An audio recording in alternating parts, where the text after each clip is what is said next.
and we are always praying our thoughts of prayers. Listen to what I'm saying. Seek a higher consciousness, a state of peacefulness, and know that God is always there.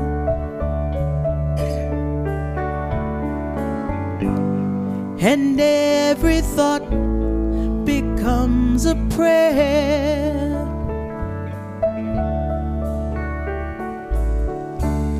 My words are prayers, and I am always praying. My thoughts are prayers. I'm careful what I'm saying. Seek a higher consciousness, a state of peacefulness, and know that God is always there.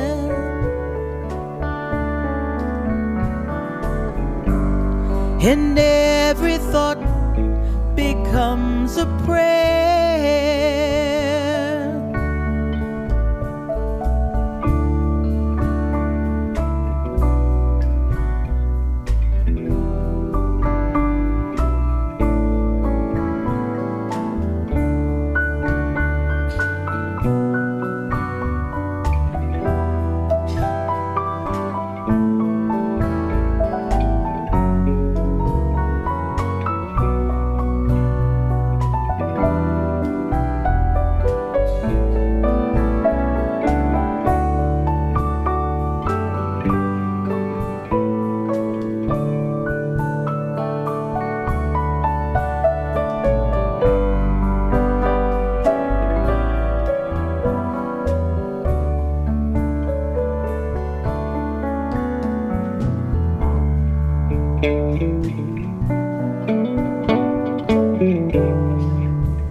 My life's a prayer,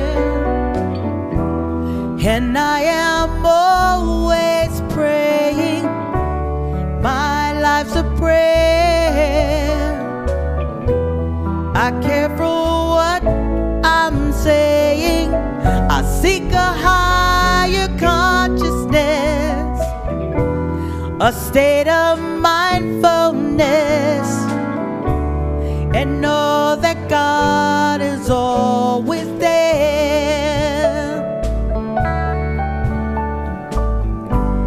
And every word becomes a prayer.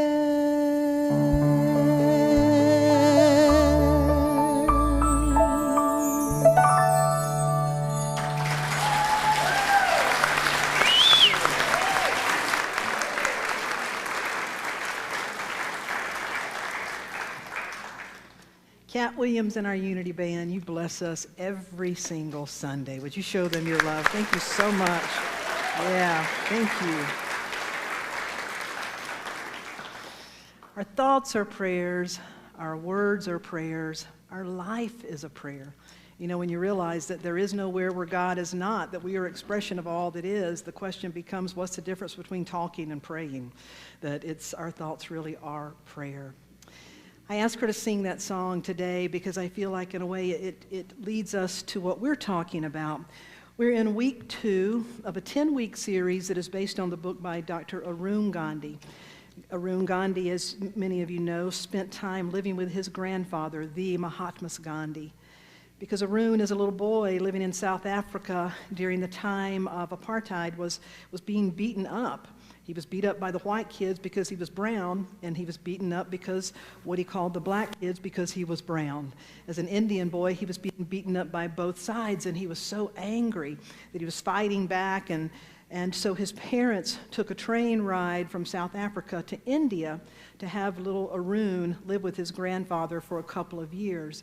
And during those 2 years, he learned so much, and over the years has continued to practice what Grandfather Gandhi taught, and that is to be the change we wish to see.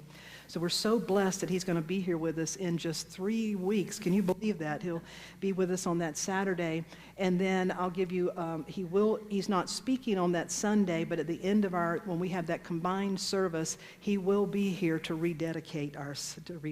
So we're so honored to have him do that, but he'll be speaking on that Saturday. So the first week we talked about the lesson of using your anger for good, and that if you're going to be the change that you want to see in the world, you're going to get angry about some things, and that there's nothing wrong with anger, and we don't want to suppress our anger.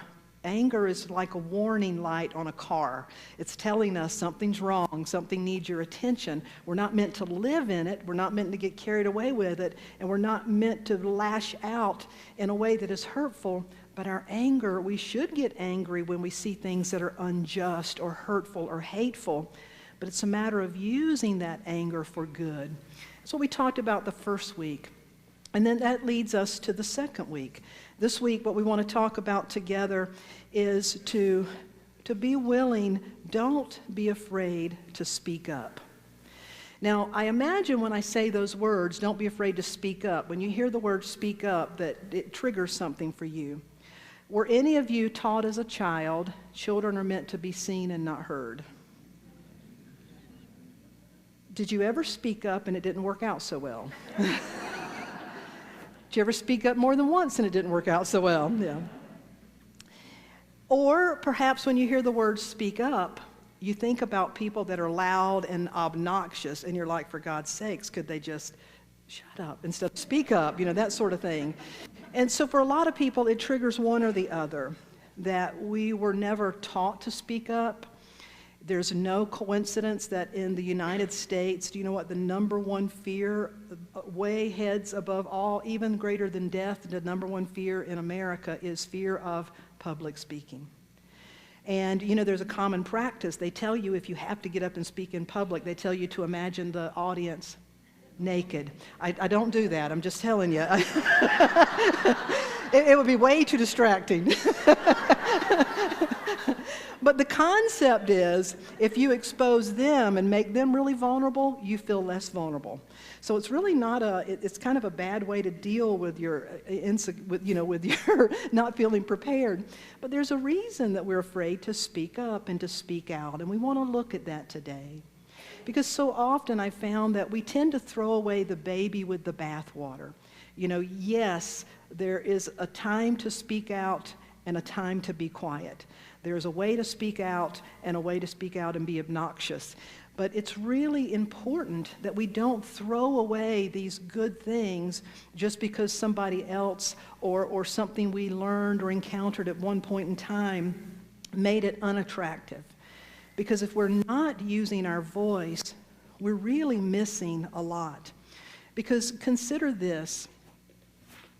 How many of you would like to be able to ask for what you need? How important is it to you to introduce an idea? How important is it to be able to exchange ideas? How important is it to you to be able to convey support and encouragement to someone? How important is it to question something? How important is it to say, help, stop, danger? How important is it to do that? What we're saying is, how important is it to express yourself, to communicate, to connect? That when we express ourselves, we do that, we are a speaking species, so using our voice to do that. I heard a story about two men who worked on a cruise ship. They were having a conversation, and one of them asked the one, "What do you do?" And he said, "Well, I'm an interpreter. I interpret different languages." And the other guy said, "Oh, I'm a lifeguard." And he asked the guy, he said, "So do you swim?" And the interpreter said, "No, I can't swim." And he said, "So you mean you work on a cruise ship and you can't swim?" He said, "No, I can't swim, but I can yell help in 9 different languages." And so, the importance of being able to speak, to use our voice. How many of you have ever traveled to another country and you didn't really speak the language? Yeah, I don't speak Spanish very well. I know a handful of words, but a friend of mine one time went to Mexico, and for some strange reason, we thought it would be a good idea to get a rental car and go driving around and then get out. And if you can't speak English very quickly, if you're in a country and you don't speak their language, very quickly you're resorting to sounds like, how many of you have traveled to another country and ate something you did not intend to eat? That you just didn't know what you ordered, or you needed to be somewhere. So we tend to take those things for granted, being able to communicate, to ask for what we need, being able to connect, to convey ideas, to express ourselves. We're created to do these things.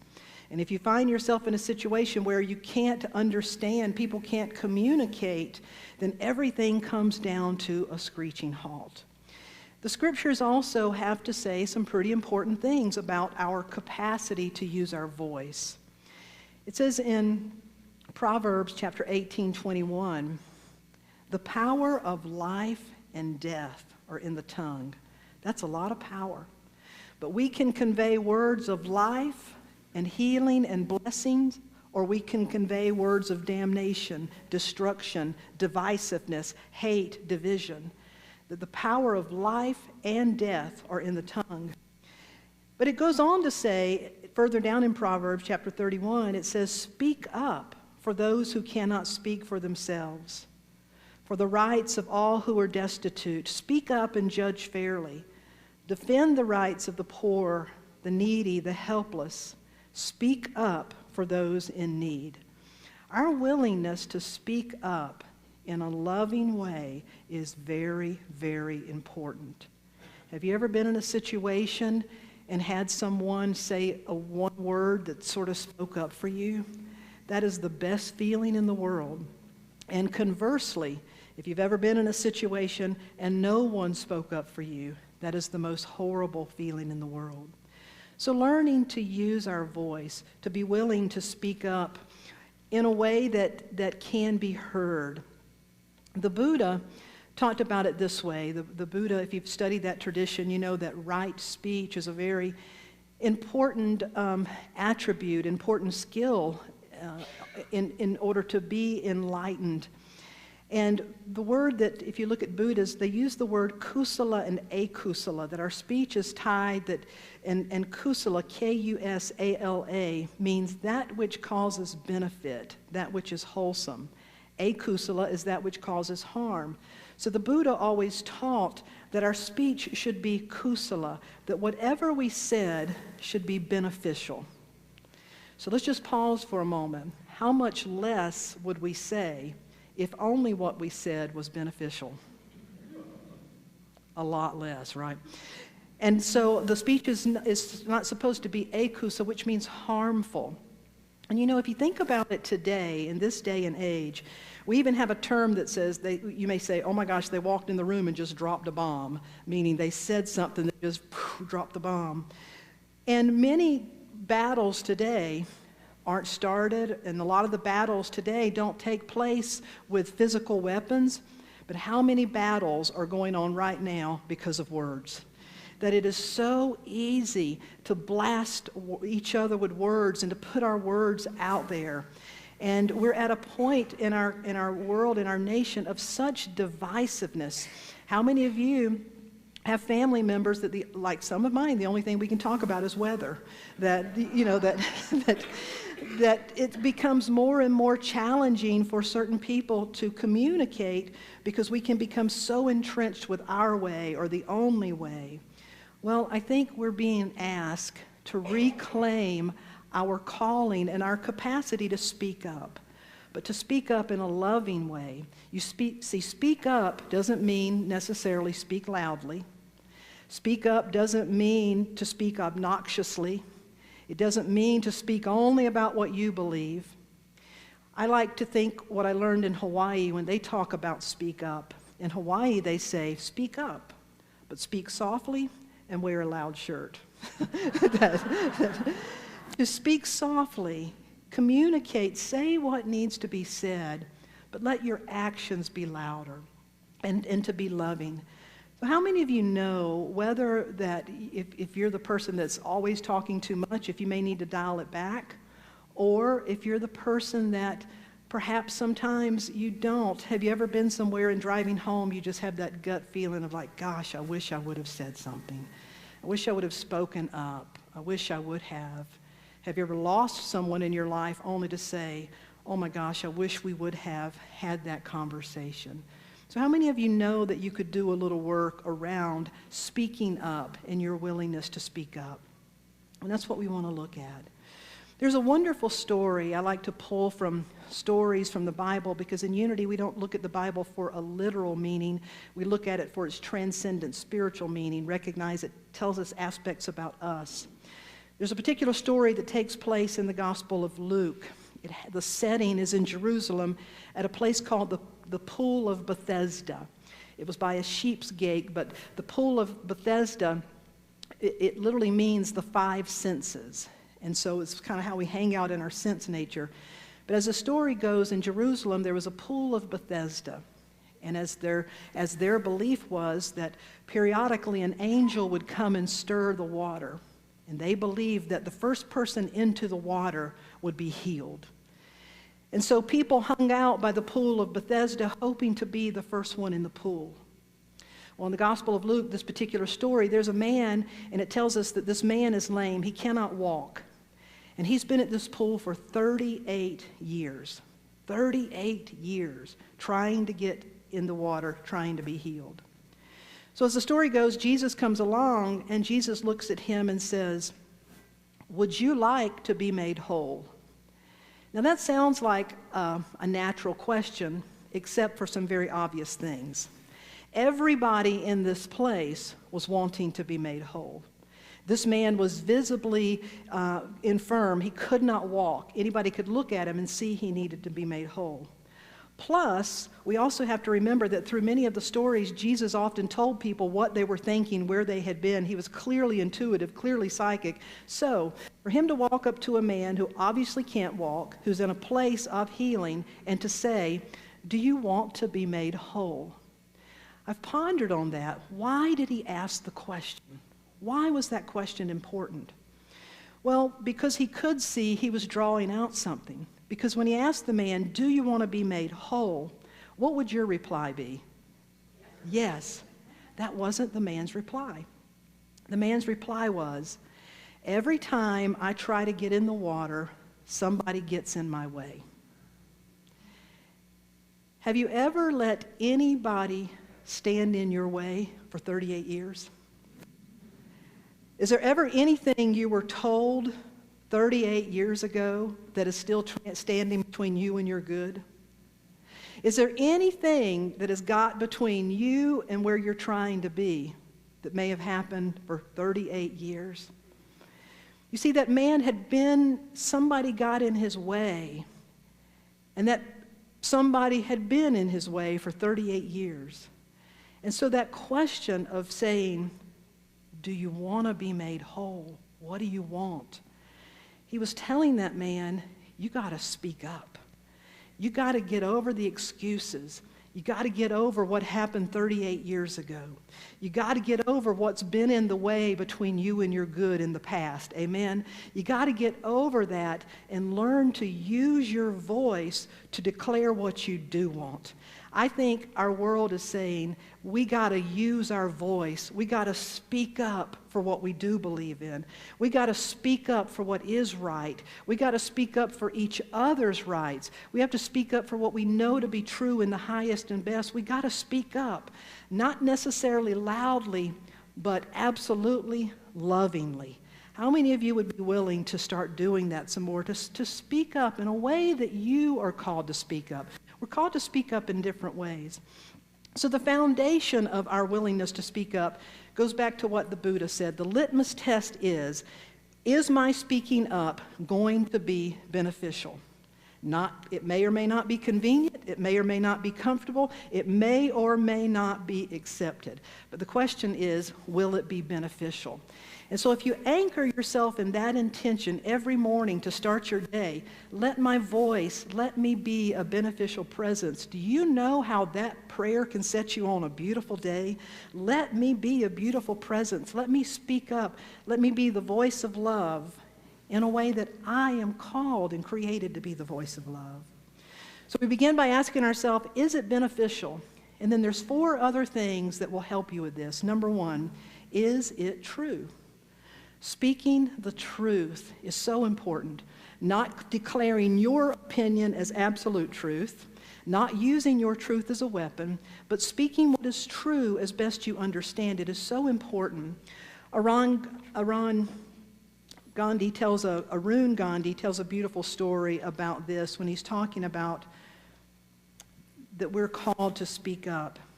You may again remember from a couple of weeks ago, Arun's family lived in South Africa. Arun's been in a lot of fights, and so mom and dad, Arun, who's 12 at the time, and little sister get on a train and go to India. They make their way to the ashram. Now their family had been living in an ashram, but in South Africa, and that South African ashram was a little bit nicer than the mud huts and the ashrams that they encountered in India. So they've been in India now for about a week, and this is where the story picks up with little sister. Arun says, it took my 6-year-old sister, Ella, to prove to everyone that speaking up for what you want is not only okay, but it's really important. He said that when they arrived at the ashram, they began to eat what everyone ate. He said, the food at Sivigram ashram, to put it plainly, was terrible. Every day we got some version of boiled, unsalted pumpkin. Every meal was boring and tasteless as the one before. Boiled pumpkin for breakfast, pumpkin for lunch, and pumpkin for dinner. Ella and I complained to our parents, but the parents had talked to the people who were serving the food, and they said, this is what Babaji, that's what they call Gandhi, this is what Babaji wants us to eat. And so finally, Ella had no compunctions of believing that this is what everyone had to eat. It said toward the end of eating pumpkin, she had had enough. With the righteous anger of a 6-year-old, she marched into Babaji's mud hut. You should change the name of this place to Pumpkin Ashram, she declared. Kola Ashram, the word for pumpkin. Astounded by the outburst, Babaji looked up from his work and asked, what do you mean, my child?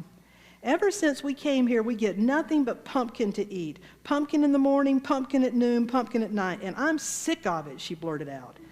Is that so? Babaji was genuinely astonished.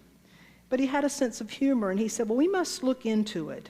If you are right, then we must change what you are eating, or you're right, we need to call it Pumpkin Ashram. And so he went and he asked the ones that were preparing the food, is it true? Are you serving pumpkin every day, 3 meals a day? And they said, yes, that's what you told us to do. He said, I never told you to serve pumpkin every day. And he said, well, you told us to serve what we were growing and to serve simple meals. He said, I did, but is pumpkin the only thing we can grow here? He learned out that they had had a bumper crop of pumpkin, and they discovered they could grow pumpkin. And so you know how something goes. What was true at one point in time had just carried over until people believed all we can grow and all we can eat are pumpkin. And he said, well, could we not take some of our pumpkins to the market and trade them for some other fruits and vegetables and bring them back?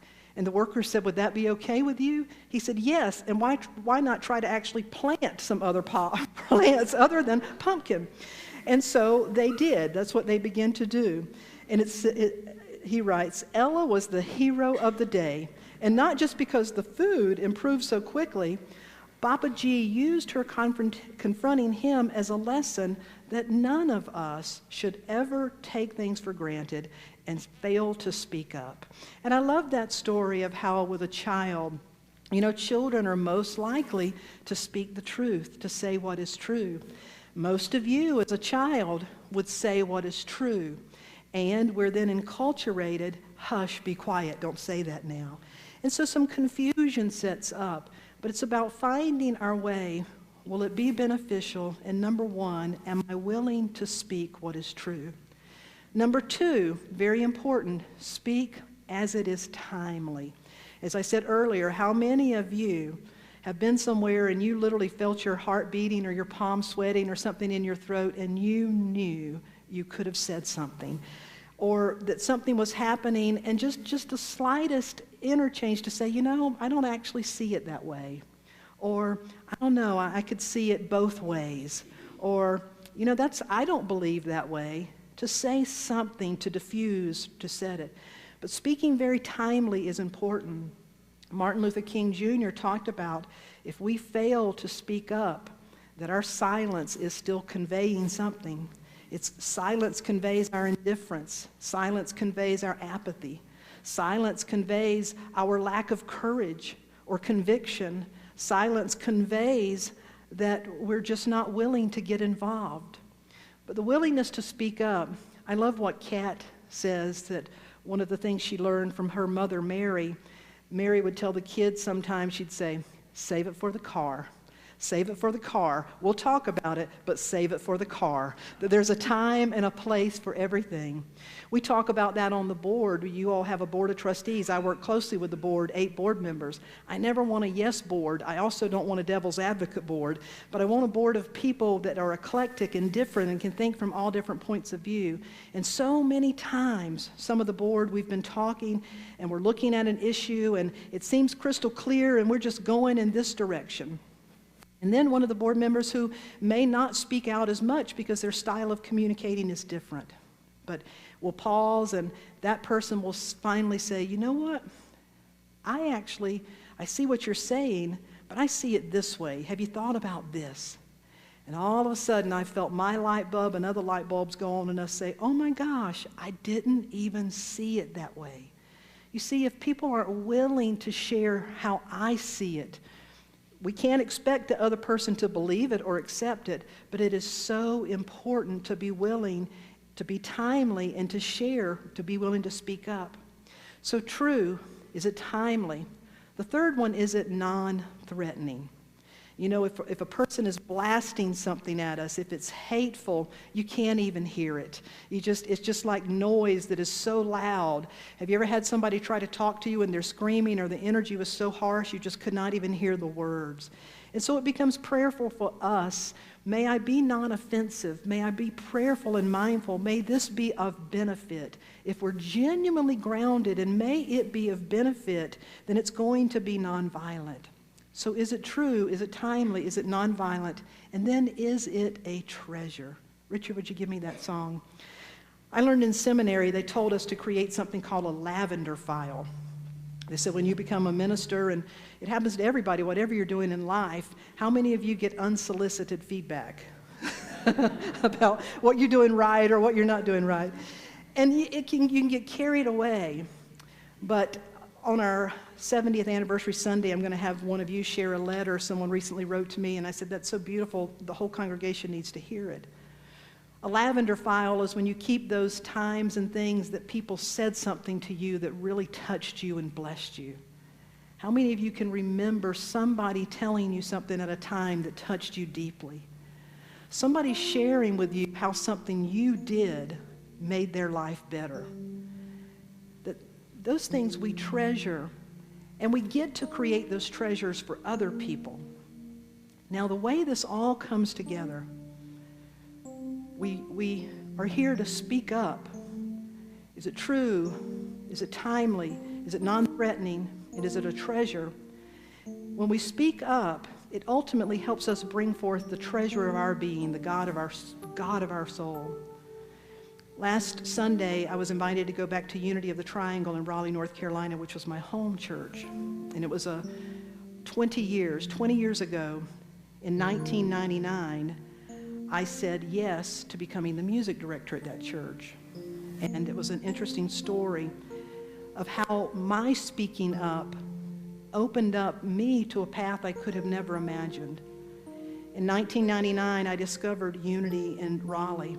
At the time, there were two churches, Unity churches. There still are. I went to one at 9 and one at 11 because I could not believe what I was hearing. How many of you, when you walked into a Unity, you thought, where's this been all my life? And I kind of arrived at that way of thinking, but wasn't quite yet sure, and so I didn't know what to make of it, so I just went to both. I was soaking it up. After a number of weeks, I heard about this place called Unity Village, and I thought, well, I'm just going straight to headquarters to check out what this is about, and I signed up for 2 weeks of classes there. Now, I grew up in eastern North Carolina in a Pentecostal tradition. It is lively, it is loud. I grew up in a singing family. If you know me, music is in my DNA, and it's a part of how I worship, how I express. My church in Raleigh at the time was singing out of a hymnal. The songs were too high. It just really wasn't that great. It wasn't feeding my spirit. And so while I loved the message, I was struggling with the dry music. So when I was out at Unity and talking to different people from all different people, like Reverend Jim in Detroit, I remember talking to someone from Detroit, and they said, oh, we've got a choir. And other people began to talk about their music, and I thought, so it can be healed. It's not just a Unity thing. You can have good music. And they're like, oh, yes. And somebody said, maybe you can do something about it. And then a day or two later in another conversation, someone said, well, maybe you can do something about it. And I kid you not, the third time in a conversation, a person said, maybe you can do something about it. 3 people willing to speak up. By the third time, the light bulb went off in my head and my house. That maybe I could do something about it. I left on a Saturday, flew back home. Sunday, went to my 9 o'clock church, Unity of the Triangle. I sat down, had the bulletin, and somewhere, a few minutes into the service, I opened it up. There was a full-page insert, music director wanted. I kid you not, after all that just happened. So my heart's just pounding. I don't remember anything said that day because it is speaking to me. Have you ever had a billboard speak to you? You ever had something speak to you? It was speaking to me. And so the next morning in my prayer time, and this is how I was prayed at the time, and I still do sometimes, I'm like, okay, God, this is speaking to me. These very synchronistic things happened about music and unity, and now here's this thing. So I said, okay, God, I'm going to get serious, and I need you to get serious. If I'm to do something about this, then I need a clear sign. I said, today when I'm out and about in Raleigh, I want to run into the minister, the current music director, or the board president. Because I had seen them up front. They were the only people I knew. And so that was my, okay, universe, speaking out. Because I had been praying, use me, God. I kid you not, at the end of that day, I was in Sam's Wholesale Club, and I looked down the aisle. There stood the board president. Now, to make this even more interesting, last Sunday when I was at Unity of the Triangle, 20 years ago, there were 3 people at the church last Sunday that were there when I took the music director job 20 years ago. The board president, Mary Mooney, who was standing at the end, was in that service last Sunday. She stood up and said, I remember, you told me, you're a sign. I had forgotten that part, but she remembered. I started crying. I went over to her. I said, are you the board president? She said, yes. And I said, you're a sign. So you ask, you pray. The universe talks to you sometimes. So I go home and I call the church, and the minister answered. I was hoping he wouldn't be there, but he answered. So I got to keep following through. And so I said, you don't know me. I've been coming to your church, told him the little story. And I said, I can't be your music director. I'm not qualified at all, but maybe I could help. He said, what are you doing now? Could you come to the church right now? Oh, God, yeah. So I drove to the church right then, sat across from him and explained a little bit more about what had happened and how I definitely couldn't do it. Maybe I could help. He got out from behind his desk, walked all the way around, put his hand on my shoulder and said, congratulations, you're our new music director. I said, what part of what I said did you not understand? I can't do it. And his exact words were, I see a God job written all over this. You see, when you speak up, the treasures of your being start to unfold. This happened in November of 1999, and I was an absolute mess until January. I started as the music director January 1st, 2000. Not knowing how to do it, couldn't even read music, sang alto, had no clue how I was going to do it. But I had it in my heart, and I was called to do it. And so I did what I knew to do. I went to the nightclubs and found people like Cat Williams, who had just great heart and great soul, and brought them in and put together groups and people that it just blossomed. But what it taught me in the process, if you speak up, when you're being called to speak up, there's so many pieces at play you have no idea. If you speak up, miracles happened over those 2 years. People showed up. But 2 years later, 2002, I'm now finally feeling like I gotta go into the ministry. I can't deny it any longer. I fill out my application and check, I've done all these things, but there was this big question that said, in order to apply in the Unity Ministerial Program, you must have been actively involved in a leadership role in your Unity Church for 2 years. You want to guess how long I'd been the music director to the exact month? 2 years. 2 years. When I left, Dr. Randy Shepard, African-American man who leads the Martin Luther King Jr. Children's Choir, took that music program. That's how big it grew. I didn't do it. I said yes to my part. I spoke up when I was called to speak up. Other people spoke up.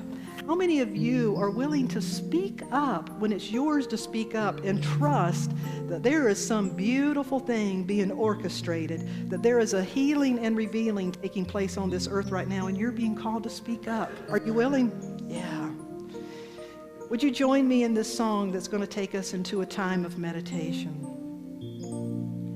I am that I am has sent me to this now moment. Here I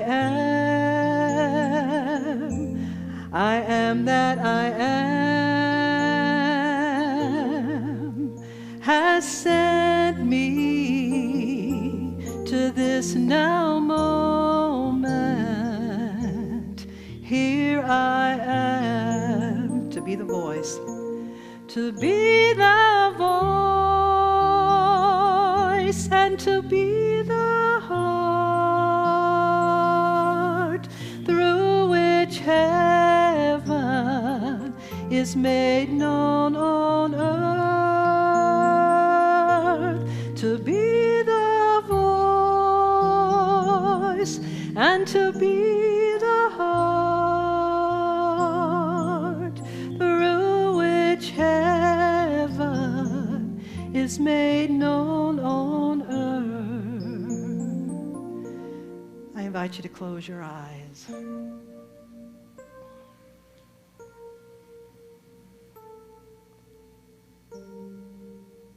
In the beginning was the Word, and the Word was with God, and the Word was God, and the Word became flesh. Word, sound, voice, the ability to utter, the ability to express, the ability to convey. Our words are medicine for those who are hurting. Our words are encouragement for those who are lost. Our words are lights along a path for some other. Our words are seeds of becoming. Our words are demonstrating what it is we seek to convey and express and to spread and broadcast in this world. Our words are no such thing as bywords or insignificant. There is no such thing as a sound uttered that is insignificant, for it echoes back into the universe.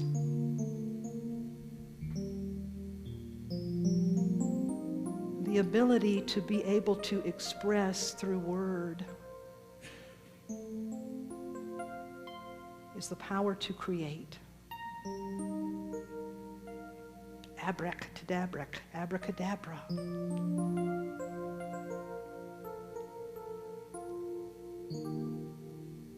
May my words speak what is true.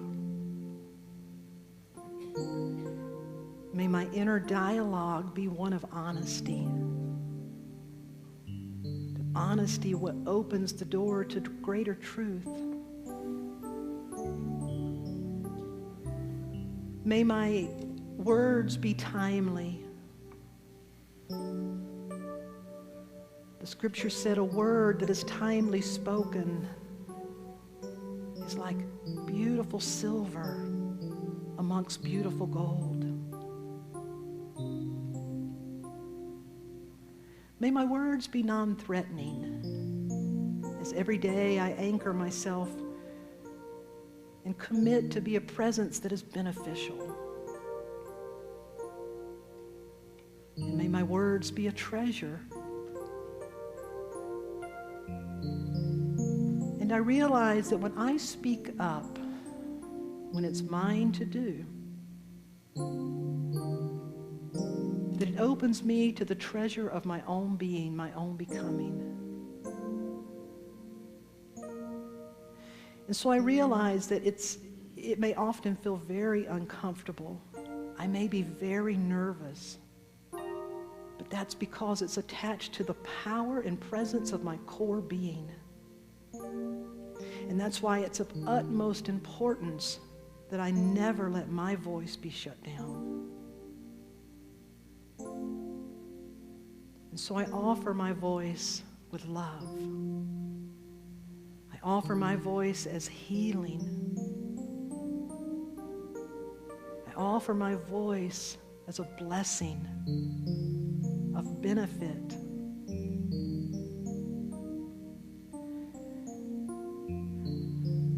So how are you being called into a new relationship with your voice, what it means to speak up as a beneficial presence?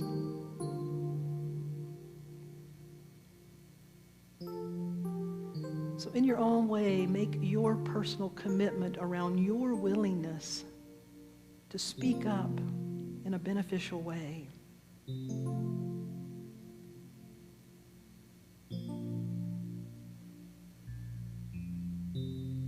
And may you open to the treasure that you are and the treasure that is created when we do this.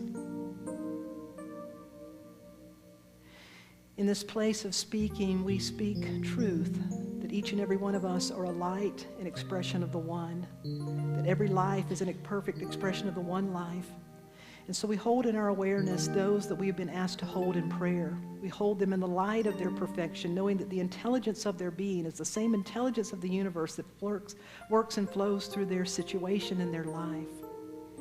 I invite you to speak the name into this sacred space of any that you are holding in prayer.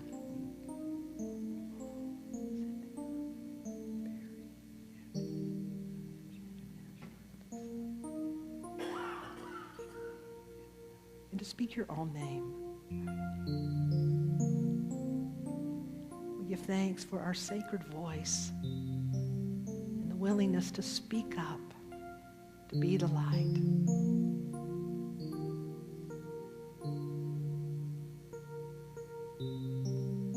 I am that I am. I am that I am has sent me to this now moment. Here I am that I am has sent me to this now moment. Here I am. Would you please stand? To be the voice and to be the heart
say, I'm going to speak up lovingly this week.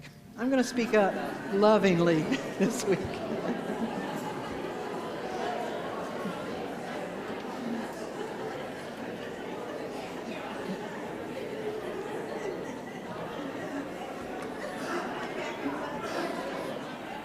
Thank you. You may be seated.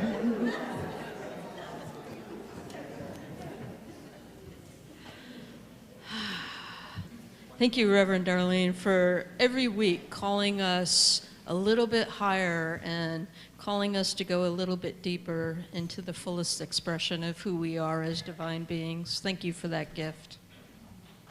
Yeah.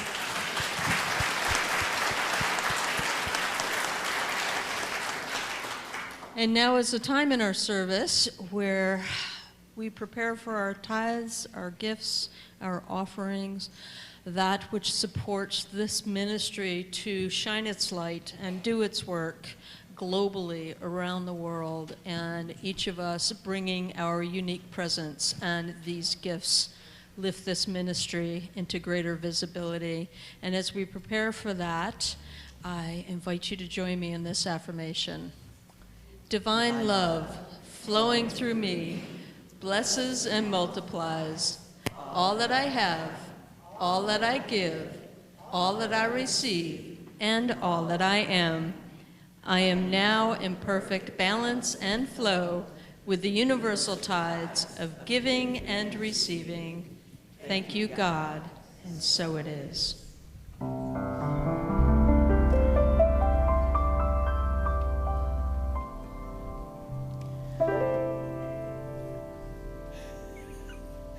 Listen to the music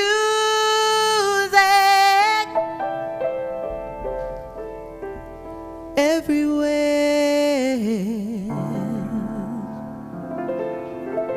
Even the rocks and stones are calling for love.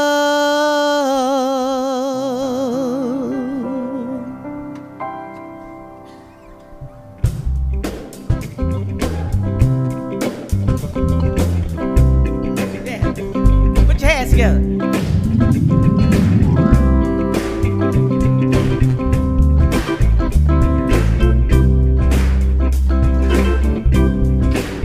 Yeah, in the voice of a dime store clerk, yeah, in the cry of a hungry child, in the huff of the man on the chain gang, in the song of a chapel choir, in the cries of the market peddler, in the cheers of a baseball game, in the sign of a sunset lover. Everybody needs the same thing. All people as one are calling for love. That's your part now. Sing it with me now. Hey, all people as one are calling for love. Yeah, yeah, yeah, yeah. In the bubble of a baby's laughter, in the lights of the digital world, in the sides of the bullies on the playground, in the eyes of the pure young girl, in the prayers of a hungry mother, in the breath of a dying man, in the smile of a silent monk. Everybody's doing everything they can. All people I want are calling for love.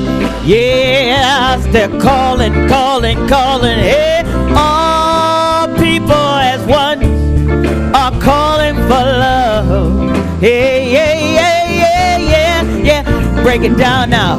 In the chatter of a woman on a cell phone, in the wave of the traffic cop, in the center of a homeless junkie, in the rhythm that never stops, in the heart of the broken soldier, in the tears of a weeping willow, in the cries of a wounded nation, in the promise of a better world. All people as one are calling for love. Yeah, they're calling for love, yeah.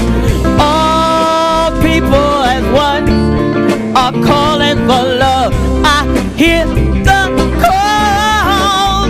Yeah, all people as one are calling for love.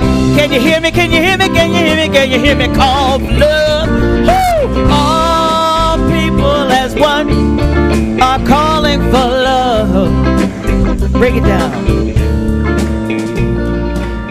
In the chatter of a woman on a cell phone, in the wave of a traffic cop, in the center of a homeless junkie, in the rhythm that never stops, in the broken heart of a soldier, in the tears of a weeping willow, in the cries of a wounded nation, in the promise of a better world. All people I want are calling for love. Yeah, yeah, yeah, yeah, yeah, yeah, yeah. Calling, calling. All people as one are calling for love.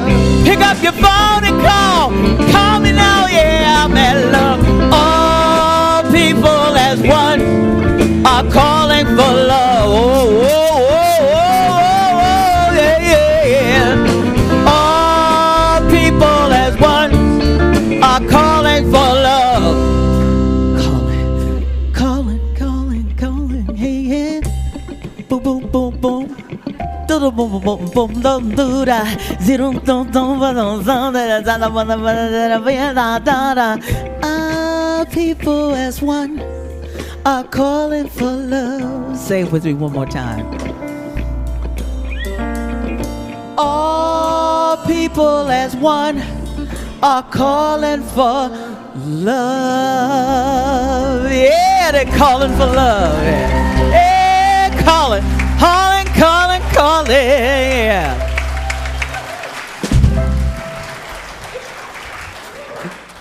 Cat Williams and our amazing Unity Band. And Ron, thank you for joining us.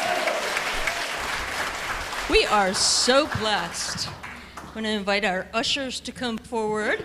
And as they are coming forward, we have Diane West, who is one of our prayer chaplains and is holding our prayer box, which is generally located in the back of the chapel here. And you have the opportunity to write out a confidential prayer request and put that in the box. And it is shared with as confidentially shared with our prayer chaplains, our ministerial team, and goes to Silent Unity and holds a sacred space of healing and light in our community.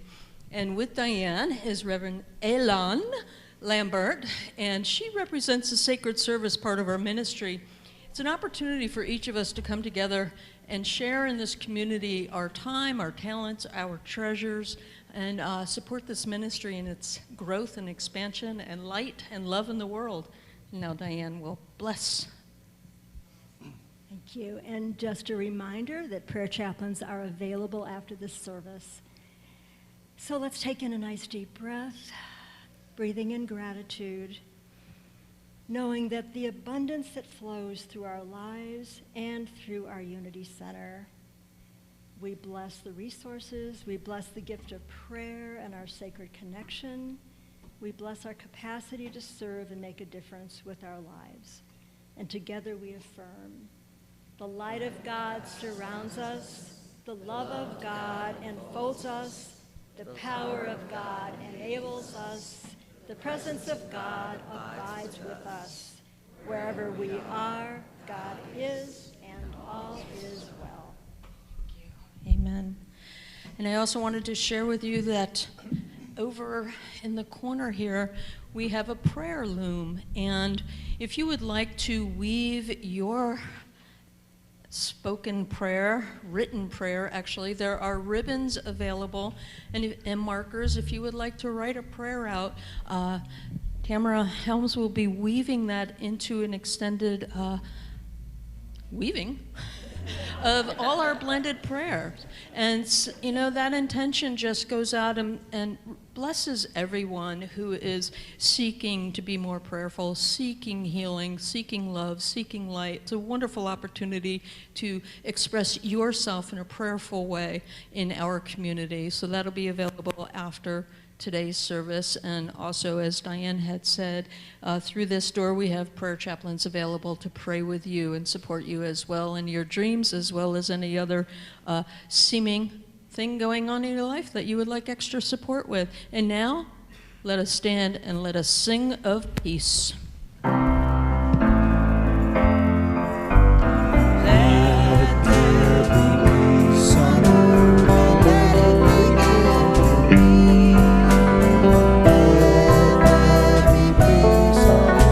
A piece of what's meant to be.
in the voice of a dime store clerk, yeah, in the cry of the hungry child, in the huff of the men on the chain gang, in the song of the chapel choir, in the cries of the market peddler, in the cheers of a baseball game, in the sign of a sunset lover. Everybody needs the same thing. All people I want are calling for love. Yeah, alright, I said all people as one are calling for love. Oh yeah. In the bubble of a baby's laughter, in the light of a digital world, in the shouts from the bully on the playground, in the eyes of a young ripe girl, in the plays of a holy mother, in the breath of a dying man, in the smile of a silent monk. Everybody's doing everything they can. All people are one, are calling for love. Yeah, they're calling out, calling out. All people as one are calling for love. Yeah. Oh, here we go now. In the chatter of a woman on a cell phone, in the wave of a traffic cop, in the center of a homeless junkie, in the rhythm that never stops, in the broken heart of a soldier, in the tears of a weeping willow, in the cries of a wounded nation, in the promise of a better world. All people are one, are calling for love. Yeah, yeah, yeah, yeah, yeah. Are calling for love. All people are one, are calling for love. Can you hear me call? Can you hear me call? All people are one, are calling for love. Yeah, all and calling, calling, calling. Yeah. All people are one, are calling for love. Here we go, let's break it down with some percussion. Let's do it, y'all.